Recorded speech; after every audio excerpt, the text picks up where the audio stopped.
네, 마가복음 9장 14절로 29절 말씀을 가지고 줄리에벨 통해서 기도의 체력을 기르라, 기도의 체력을 기르라 라는 제목으로 할 말씀 증거하겠습니다. 마가복음 22번째 시간입니다. 오늘 본문은 예수님께서 어떤 아버지가 데리고 온 귀신 들린 아들을 회복시키는 사건인데요. 오늘 말씀을 통해서 우리에게 주시는 메시지를 잘 듣고 기도에 힘쓸 수 있는 중고등부 다 되기를 간절히 바랍니다. 우리 지난 시간에 그 변화산 사건의 말씀을 나눴었죠. 그때 예수님의 제자들 중에서 이렇게 특별히 선택됐던 예수님과 함께 갔던 제자들이 있었는데 이름이 뭐였어요? 베드로와 야고보와 요한이었죠. 이렇게 세 명이었죠. 여러분 전도사가 이렇게 설교를 하면서 이렇게 완전히 저는 원고 설교를 하는데 그 이유가 있어요. 그러니까 불필요한 말을 설교 도중에 이렇게 하지 않으려고, 그러니까 애들이 방지용으로 이렇게 하는 거고, 또 하나는 뭐냐면 설교를 하면서 뭐 단어나 사람 이름을 이렇게 실수로 잘못 얘기하는 경우가 있는데 그런 실수를 최소화하기 위해서 그렇지 않으려고 다 적어주는 건데, 지난주에 어떤 선생님이 설교 끝난 다음에 제가 이제 설교하면서 제자들 이름을 잘못 말했다는 거예요. 그래서 그럴 리 없다. 원고에 다 적어놨는데 왜 시비를 걸고 그러냐. 이러고서 이제 제가 설교를 다시 한번 들어보니까 세상에 한 번만 잘못 말한 게 아니고 3번을 그렇게 이름을 잘못 말했더라고요. 그러니까 예수님 제자들 이렇게 순서대로 보면 베드로와 안드레, 야고보, 요한 이렇잖아요. 그러니까 이게 자꾸 입에 배다 보니까 실수로 이렇게 좀 헷갈렸는데, 하여튼 제가 왜 그랬는지 참 너무 죄송하고, 뭐 이거 팟캐스트로 이렇게 설교 듣는 분도 많은데 너무 참 죄송합니다. 정신 차리고 잘 하도록 하겠습니다. 베드로와 야고보와 요한이라는 거 여러분도 헷갈리지 마시고. 자, 오늘 본문에 보니까 예수님이 변화산 사건을 이제 마치시고 내려오셨죠. 근데 이제 산에 올라가지 않았던 제자들이 있었을 거 아니에요. 12명 중에 3명은 불려 올라가고 나머지 9명은 남아 있었으니까 그 제자들 주변에 사람들이 이렇게 많이 몰려와서 있는 거예요. 그러더니 예수님을 보고 예수님 오셨다 이러면서 막 이제 다시 예수님께 몰려드는 거죠. 그러니까 예수님께서 무슨 일이냐, 제자들하고 무슨 얘기를 나누고 있었냐, 뭐 이렇게 물어보시니까 그 어떤 사람이 대답을 하는데 17절에 나오죠. 우리 17절 같이 읽겠습니다. 17절 시작. 무리 중에 하나가 대답하되 선생님, 말 못하게 귀신 들린 내 아들을 선생님께 데려왔나이다. 여러분, 대답한 사람이 아들을 둔 아버지였다는 것을 알 수 있죠. 근데 이 사람이 아들을 예수님께 데려왔는데 이 아들이 어떤 상태였다는 거예요? 말 못하는 벙어리였던, 그죠? 이런 증상이 있는 사람인데 원인이 뭐라는 거예요? 귀신이 들려서 그렇다. 귀신이. 여러분, 당시 유대인들은 모든 질병이 악령에 의해서, 마귀에 의해서, 귀신에 의해서 비롯된 것이라고 믿는 그런 것들이 있었거든요. 이제 뭐 악령에 들린 게 아니면 뭔가 저주를 받아서 이렇게 된 것이다, 이렇게 여겼는데 이거는 뭐 꼭 맞는 것은 아니죠. 분명히 귀신에 의해서 질병이 생기는 경우도 있지만 뭐 유전적인 병이나 아니면 뭐 특별한 이유가 있어서 그렇게 생긴 질병도 있는데, 여러분 꼭 누가 무슨 병을 앓고 있다고 해서 그게 뭐 귀신 들려서 그런 것이다, 이렇게 말할 수 없는 거잖아요. 예를 들면 이런 거죠. 전도사가 이제 밤에 잠을 자는데 너무 더워가지고 이제 에어컨을 틀고 잤단 말이에요. 타이머를 이렇게 맞추고 자야 되는데 30분, 1시간 이렇게 맞추고 자야 되는데 그냥 켜놓고 잔 거예요. 그래서 밤새 에어컨 바람을 쐬가지고 어떻게 됐겠어요? 감기 걸리겠죠, 감기. 그럴 수 있는 거죠. 근데 그걸 보고 누가 뭐 전도사 귀신 들렸다, 감기 귀신 걸렸네, 뭐 전도사 기도도 안 하냐, 감기 귀신이나 걸리고 저게 뭐냐, 이러고 나오면 참 이게 어이가 없는 거죠. 그렇죠? 그러니까 이제 밤새 에어컨 켜서 키고 자서 감기가 든 거지 귀신하고 전혀 상관이 없는 문제잖아요. 그죠?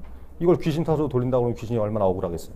그러니까 그런 것처럼 모든 질병이 다 악령에 의해서 된 것이다 라고 보는 이 유대인들의 사고방식이 상식적으로 맞지 않다는 것을 우리가 알 수 있는 거죠.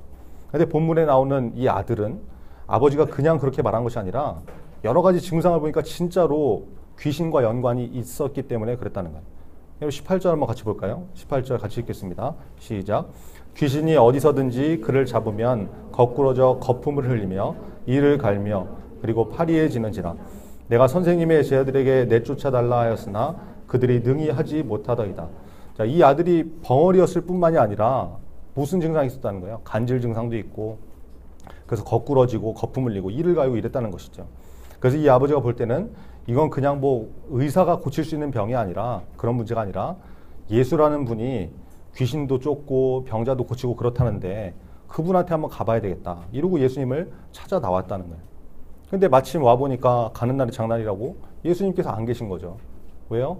변화산에 올라가셨으니까. 그죠? 그래서 그 남아있던 제자들에게 찾아갔더니 제자들이 이것을 해결하지 못하더라, 이런 상황이 된 거예요. 19절에 보니까 예수님의 탄식이 나오죠. 제자들이 이 문제를 해결하지 못했다는 얘기를 들으시고 이 믿음 없는 것들아 어떻게 하면 좋냐. 예수님께서 이 영적으로 무능한 제자들을 향해서 안타까워하시면서 탄식하시는 장면이 나오더라는 것입니다. 여러분, 예수님이 이렇게 제자들을 향해서 탄식하시고 책망하시는 것은 예수님이 그래도 제자들이니까, 기대하는 사람들이니까 책망하시는 거예요. 여러분, 책망은 아무나 받는 것이 아니죠. 요한계시록 3장 19절에 보니까 물은 내가 사랑하는 자를 책망하여 징계하노니 이러므로 내가 열심을 내라 회개하라 이렇게 말씀합니다. 여러분, 사랑하시니까 책망하시더라라는 것이죠. 사랑이 없으면 책망도 하지 않아요. 그리고 변화의 가능성이 있기 때문에 책망하는 것이지 말해도 안 될 인간들에게는 이 말도 안 하거든요. 그렇잖아요. 말해봐야 소용도 없고 뭐 이러면 뭐하러 말합니까? 시간 아깝고 입 아프게. 그렇죠? 우리도 마찬가지예요. 여러분, 말씀을 듣다가 내가 영적으로 책망을 받고 있다, 마음이 찔리고 지적을 받다, 이런 사람은 하나님의 사랑을 받고 있는 사람이고 변화의 가능성이 있는 사람이다. 이렇게 깨달아도 크게 문제가 없는 것이죠. 여러분, 저와 여러분이 말씀을 통해서 혹시 책망을 받은 일이 있다면, 지적을 받고 내가 이것은 잘못된 것이야, 돌이켜야 돼, 이런 것을 깨달았다 그러면 여러분 감사하시고 열심을 내서 회개하는, 그죠? 하나님께 다시 유턴해서 돌아갈 수 있는 우리 모두가 되기를 간절히 바랍니다. 자, 보세요, 여러분. 제자들을 보니까 귀신을 쫓아내지 못하는, 쫓아낼 능력이 없는 제자들이 있었죠. 우리도 그럴 수 있는 것입니다. 능력이 있는 크리스찬이 있고 그렇지 않은 크리스찬이 있다. 이것을 우리가 알 수 있는 것이죠. 여러분, 제자들을 보면 겉으로 보면 다 예수님의 제자였어요. 예수님 따라다니고 예수님 제자라고 품잡고 다니고 그러는데 믿음으로 영적인 실력을 나타내야 되는 그 결정적인 순간에 믿음의 실력이 안 나타나는 사람이 있더라라는 것이죠. 여러분, 우리는 뭐 이럴 수 있겠죠. 교회 열심히 다니긴 하는데 성경책 들고 밥 먹을 때도 기도 열심히 하고 그러는데 믿음의 실력이 안 나타나더라. 능력이 없더라. 이런 사람이 우리 가운데 있을 수 있는 것이죠. 여러분, 우리에게 필요한 믿음의 실력은 무엇입니까? 우리가 뭐 다 귀신을 쫓아야 되고 병을 고치고 이런 능력을 가져야 되는 겁니까? 뭐 그런 능력이 있으면 좋겠지만 그건 뭐 하나님께서 은사로 주시는 것이지 내가 뭐 내 힘이 있고 능력이 있어서 받는 것이 아니잖아요.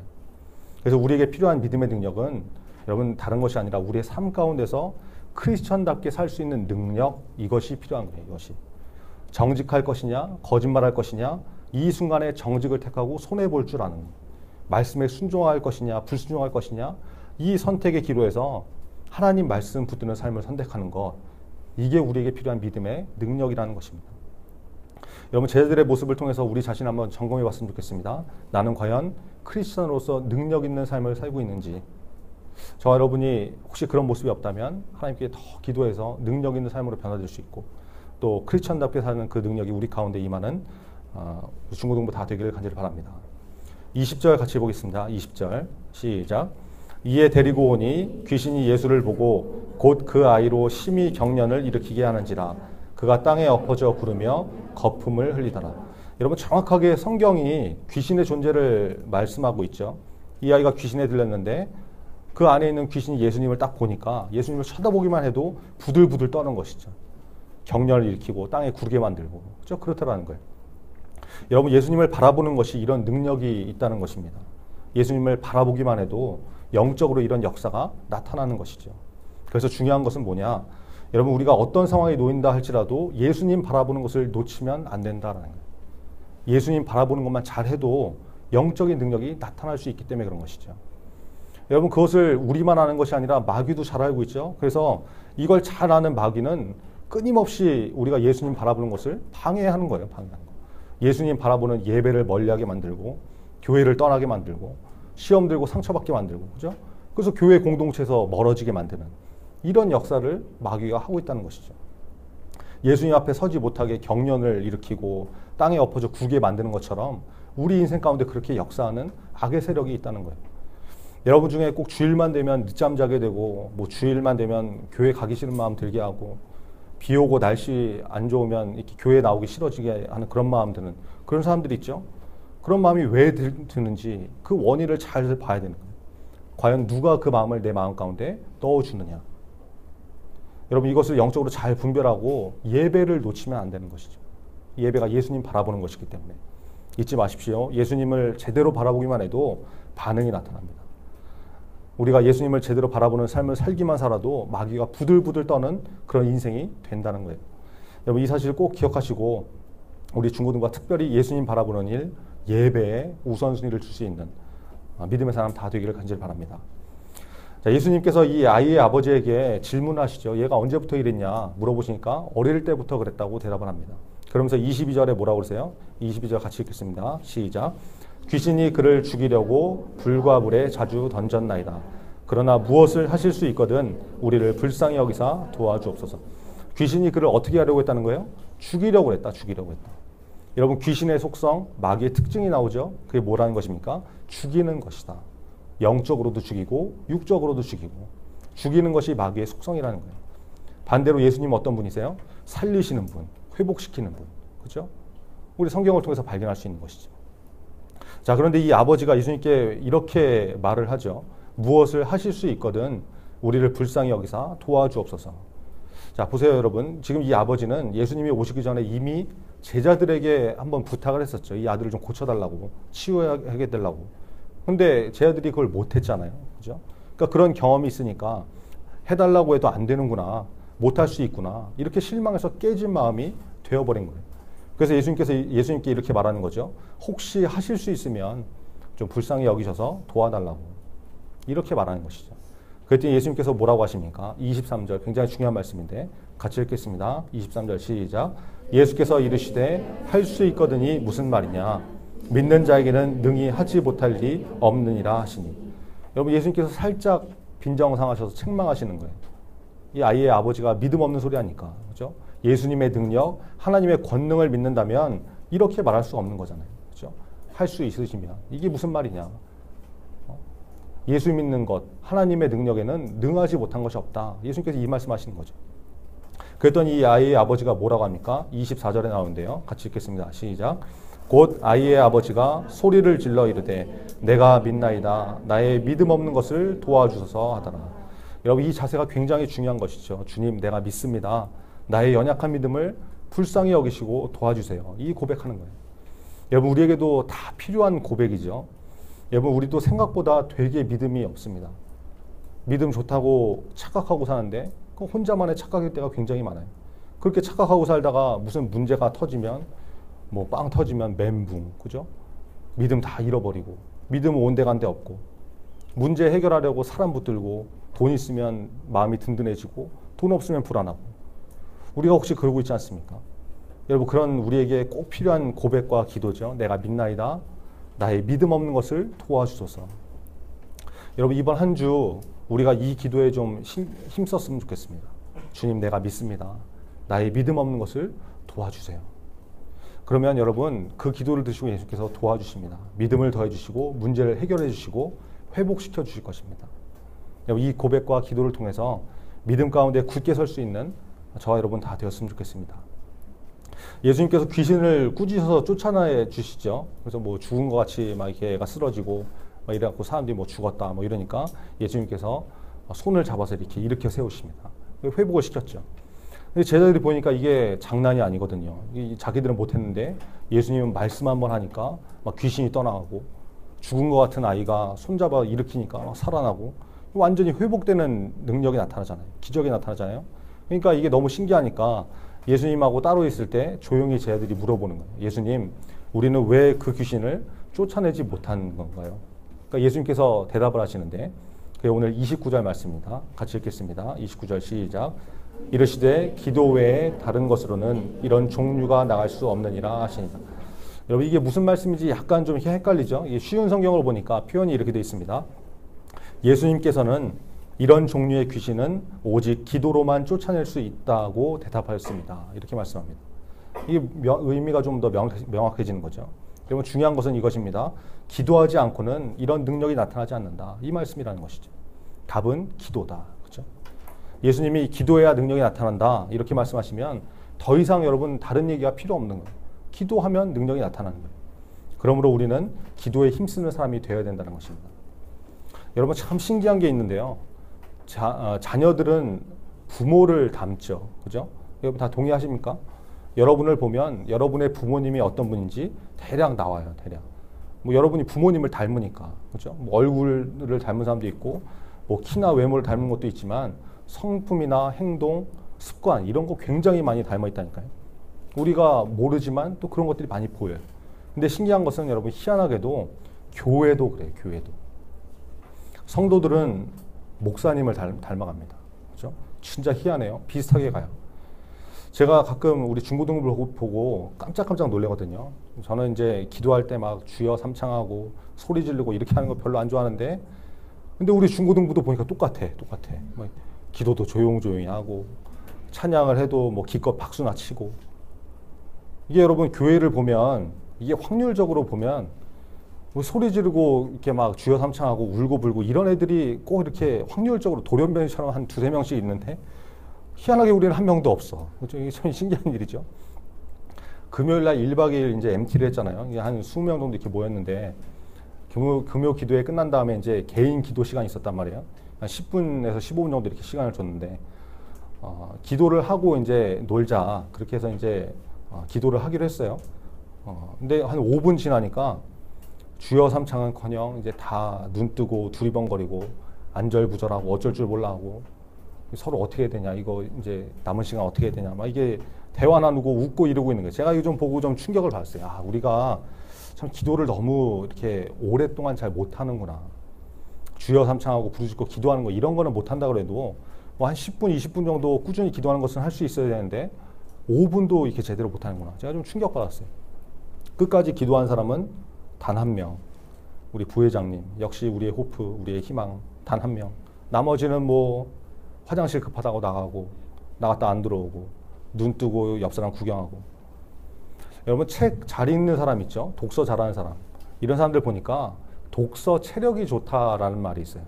독서 체력. 독서 체력이 뭔가 이렇게 봤더니 뭐 이게 특별한 건 없고, 우리가 이제 체력이 좋다 그러면 무슨 의미예요? 대부분 이렇게 지구력이 좋고 오래 달리기 잘하는 사람, 이런 사람들 체력 좋다고 그러죠. 축구할 때 전후반 90분 지치지 않고 뛰는 선수, 이거 체력이 좋다, 강철 체력이다, 이렇게 말하잖아요. 그러니까 체력이라는 말이 그런 뜻이니까 독서 체력은 뭐겠어요? 상식적으로 책을 읽을 때 지속해서 읽을 수 있는 힘, 이걸 이제 독서 체력이라고 하는 거죠. 한두 페이지 읽다가 졸고 엎어져 자고, 아니면 조금 읽다가 갑자기 냉장고가 잘 있나 궁금해져가지고 냉장고 찾아가 보고, 화장실 변기 잘 내려지나 가서 점검해 봐야 될 것 같고, 이런 사람 독서 체력이 없는 거죠. 그죠? 읽어도 거의 못 읽는. 독서도 체력이 있더라라는 거죠. 여러분 공부도 마찬가지예요. 심지어 어떤 사람은 공부는 머리로 하는 게 아니라 뭘로 한다고 그래요? 엉덩이로 한다고 그러죠. 엉덩이로. 끈기 있게 엉덩이 붙이고 앉아서 공부한 사람이 공부도 잘하더라, 이렇게 말하는 사람이 있는데, 여러분 중고등부가 체력이 굉장히 좋은 부분이 있어요. 제가 이번 MT를 통해서 깨달았는데, 1박 2일 MT를 하는데 전도사는 이제 밑에 사무실에서 설교 준비를 하면서 새벽 3시까지 설교 준비하다가 도저히 막 너무 힘들어서 안 되겠어가지고 눈을 좀 붙였거든요. 그리고 새벽 6시에 일어났는데, 그러니까 3시간을 채 못 잔 거죠. 좀 이렇게 뒤치락거렸으니까. 우리 애들이 어쩌고 있나 궁금하잖아요. 5시까지 이렇게 논다고 그러는데 이제 잠은 자고 있나 걱정이 돼가지고 중고등부실에 딱 올라와 봤더니 세상에 그 새벽 6시에 남학생들은 탁구 복식을 치고 있고 몇몇 여학생들은 그걸 구경하고 대화하고 있고, 이게 완전 쌩쌩한 거예요. 그래서 야, 이게 참 젊긴 젊구나. 노는 데 있어서는 강철 체력이구나. 깜짝 놀랐는데, 노는 데는 이렇게 체력이 좋아요. 전 날밤 샜어요. 잠 하나도 안 잤어요. 자랑스럽게 얘기하는데 기도하면 10분도 못하고 설교 듣다가 꾸벅꾸벅 이러면 여러분 문제가 되는 거죠. 여러분 저는 우리 중고등부가 특별히 신앙의 체력이 좀 좋은 사람이 되었으면 좋겠습니다. 그죠? 그리고 기도의 체력이 좋아서 한 번 기도하면 적어도 20분, 30분 할 수 있고. 여러분 중고등부가 좀 가오가 있지. 이거 뭐 유초등부도 아니고 기도로 해도 1분도 못 한다고 그러면 이거 참 말 그대로 참 이게 창피한 거죠. 창피한 거. 여러분 예수님이 기도가 능력이라고 말씀하셨죠. 그러면 우리가 정말 기도에 힘쓰는 사람이 돼야 되는 거예요. 기도가 능력이니까. 우리 중고등부가 한번 기도하면 적어도 10분은 움직이지 않고 기도할 수 있도록 기도 체력을 강화하는 그런 이번 한 주가 되었으면 좋겠습니다. 이번 주 적용 10시 기도할 때 10분간 기도하는 거 한번 연습해 보시기 바랍니다. 오늘 전도사가 한 라인하고 그룹으로 이렇게 10분짜리 mp3를 보내줄 테니까, 찬양 mp3 보내줄 테니까 그거 좀 다운받아서 10시에 좀 틀어놓고 기도해 보세요. 기도. 내가 도저히 10분 동안 뭘 기도를 해야 될지 모르겠다, 이런 사람들은 찬양 들으면서 기도하는 자세로 10분을 있어보는 연습이라도 한번 좀 해보시기 바랍니다. 난 10시에 학원도 가고 상황이 안 돼서 난 못한다 이러면 따로 좀 시간을 정해서 10분, 그죠? 10분 할 수 있는 거. 기도하는 자세로 앉아있는 훈련이라도 좀 해보셨으면 좋겠습니다. 여러분 처음에는 아마 쉽지 않을 것입니다. 한참 지난 것 같은데 시계 보면 3분 지나 있고 4분 지나 있고 그럴 거예요. 예, 그렇더라도 찬양 들으면서 10분을 기도 자세로 있어보는 훈련, 연습 여러분 해보시기 바랍니다. 10분 내내 기도할 수 있으면 더 좋겠고, 그렇죠? 그래서 여러분 기도를 하면 뭐 30초밖에 안 되는데 기도할 거 다 떨어지고 1분 되면 이러다가 내가 큰일 나는 거 아닌가 막 두려워가지고 눈 뜨고 이러지 말고 우리가 적어도 한번 기도하면 적어도 10분 정도 기도할 수 있는, 꾸준히 할 수 있는, 더 나아가서 20분, 30분 이것들이 점점 자라면서 1시간, 2시간 기도할 수 있는 거죠. 그런 기도의 강철 체력이 될 수 있는 우리 중고등부 다 되었으면 좋겠습니다. 아시겠죠? 네, 기도하겠습니다. 오늘 말씀을 통해서 여러 가지 메시지를 나눴는데요. 예수님께서 제 아들을 책망하셨던 모습을 볼 수 있었죠. 책망은 아무나 받는 게 아니다. 제자니까, 기대하는 사람이니까, 또 변화의 가능성이 있으니까 책망도 하시는 것입니다. 여러분 말씀 가운데 마음이 찔리고 책망받는 문제가 있다면 우리가 열심을 내고 회개해서 돌이킬 수 있는 그런 삶이 되게 달라고 여러분 기도했으면 좋겠습니다. 그리고 언제나 예수님 바라본 곳을 놓치면 안 된다. 이거 말씀드렸죠. 예수님 바라보기만 해도, 예수님을 제대로 보기만 해도 마귀가 벌벌 떠는 능력이 나타난다. 그래서 주님을 바라보게 하는 예배, 주일 지키는 것 우리가 잘 붙들자고 했습니다. 아들의 아버지가 예수님께 고백했던 것처럼 주님 내가 믿습니다. 나의 믿음 없는 것을 도와주세요. 이 기도를 이번 한 주 우리가 기도의 체력을 기르는 훈련하면서 우리의 입술로 고백할 수 있는 우리 중고등부 다 되게 해달라고 말씀 기억하면서 같이 기도하겠습니다. 아버지 하나님 감사합니다. 주님 도와주세요.